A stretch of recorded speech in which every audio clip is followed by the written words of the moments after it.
Okay, we're back to Geneva again for the open consultations. This time it's snowy, which makes us stay for a longer period inside without getting out for coffees and lunch. But I think this time we're looking forward the last, but hopefully not the last, IGF, at least in this round in Vilnius this year. And feedbacks on what happened in previous, what were the good sides and bad sides of previous IGFs. And one of the hot issues was for instance, the number of workshops that should be in Vilnius.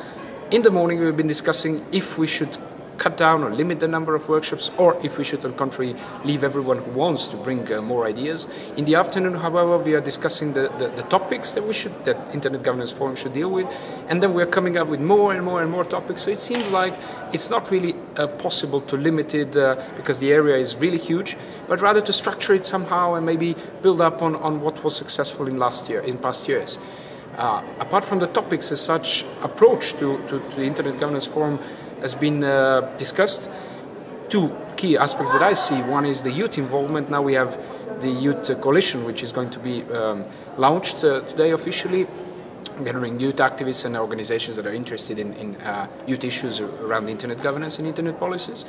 And the involvement of youth not only as participants and just visitors, but rather as contributors, and maybe even to that extent that at every session there should be a youth activist who is commenting on discussions.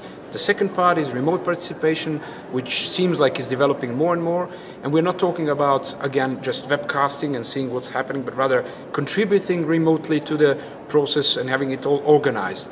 The third part, which always is somewhere there, is bringing more people from developing countries, but not only in the sense of bringing them to participate and just be there formally, but rather to firstly train them, to build capacities, and then bring them as a kind of a fellowship, kind of a policy immersion, which is one of the aspects that Diplo does, training professionals, giving them the whole context, putting them into details of bits and pieces of Internet governance issues, and then somehow bringing them into the process through policy immersion.